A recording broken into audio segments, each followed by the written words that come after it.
In the 19th century, Albert Pike would develop the ancient and accepted Scottish Rite of Freemasonry, which would become the most powerful arm of Masonry in America.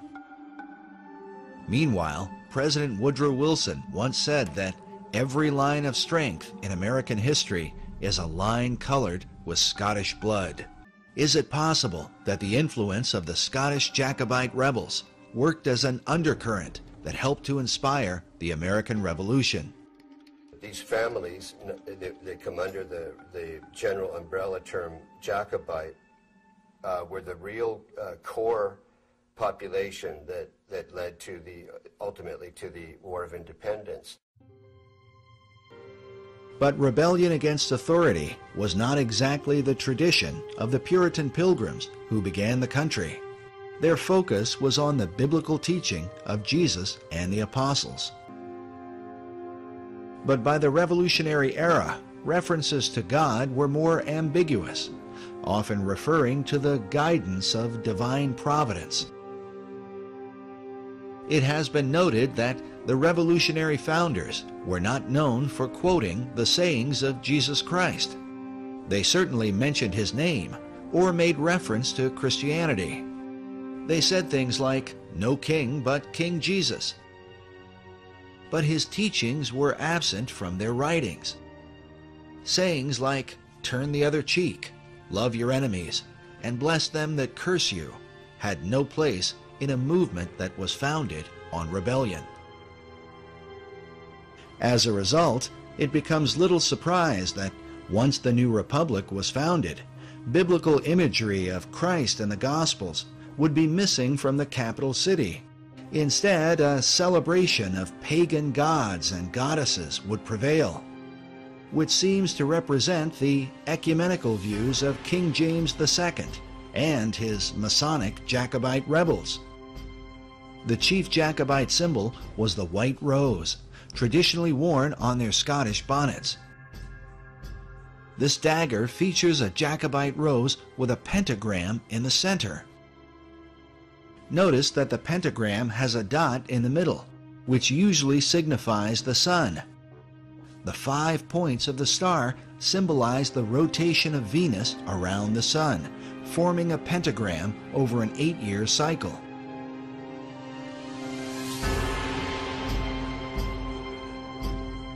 This symbol was well known to the secret societies of Europe and is found carved throughout Washington, D.C.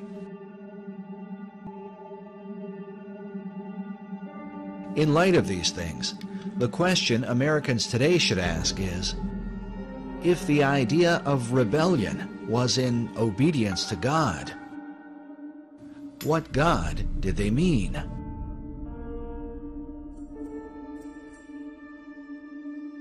Which brings us back to the Stone of Destiny, a mysterious artifact whose original owner has for centuries been acknowledged as the greatest rebel of all time.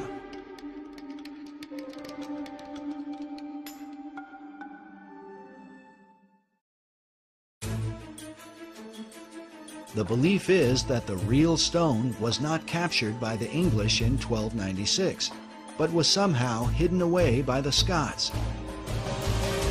Buff Perry believes that centuries later, the Jacobites brought the stone with them to America.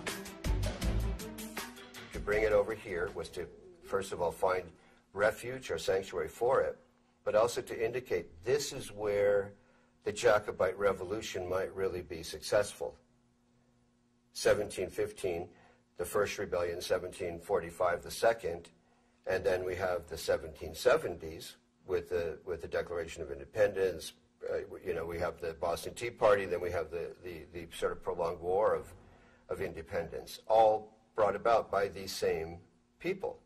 So foundation stone, meaning this stone now is going to be placed here where the order will have its ultimate political fruition and success. Well, this is Helena Roerich, a painting of her, I believe by Nicholas, and she's bearing the white rose, which came to mean what you swear an oath of secrecy in relation to. And the Jacobites would swear sub rosa with a single white rose. Her left hand, hand and elbow, are right alongside of the casket. The symbology is extremely interesting. You know, just the bearing of the white rose alone is, to me, highly suggestive of what she felt to be a secret mission that was associated with this stone that they received. It seems clear that their secret mission had to do with creating a one-world order through the League of Nations and by supporting the New Deal, which both FDR and Henry Wallace believed was the new order of the ages. It was during FDR's administration that the National Archives building was completed, with the figure of what appears to be a perfected man carved upon it. The figure is called Destiny. With the word destiny used repeatedly by the key figures who influenced the dollar bill, FDR, Wallace, and Manly Hall, is it possible that they all believed the stone of destiny had come to America through Nicholas Roerich? But exactly what destiny they had in mind for America and the world must give us pause when we consider the full history of the stone. According to an ancient legend, the stone that fell from heaven is a jewel that was cut from the crown of Lucifer himself.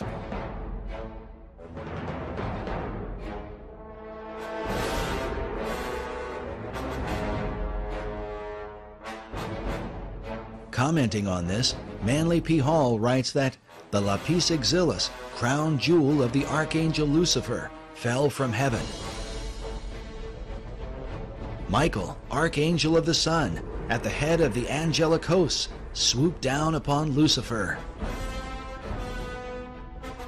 During the conflict, Michael with his sword struck the flashing lapis exilis from the coronet of his adversary, and the green stone fell into the dark and immeasurable abyss.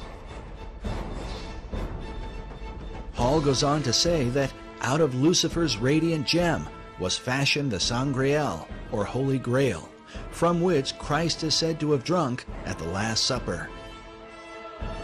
This idea seems to be captured in this depiction of the Grail by Dante Gabriel Rossetti. Rossetti was a 19th century esoteric painter who is said to have influenced modern Rosicrucianism. He may well have been familiar with the ancient legend, since his Grail cup appears to be a dark emerald green, mounted in a golden frame. But according to the various legends that are told, this stone of Lucifer was divided into different parts. One part became the Grail chalice, while King Solomon is said to have fashioned another part into a ring. Yet another part became the stone of the Kaaba. While this stone is black, Manly Hall suggests that Islam venerates the color green because of its association with the Grail stone. Others believe the Grail stone is the same as the Emerald Tablet. A depiction of this tablet can be found in the floor mosaic of the Cathedral of Siena, next to an image of Hermes Trismegistus, or Hermes Thrice Great. As such, it is known as the Emerald Tablet of Hermes. Written upon it is the Hermetic maxim, that which is below is like that which is above. The tablet is also called the Philosopher's Stone and is well known in the ancient world. Sir Isaac Newton even did his own transcription of the Emerald Tablet.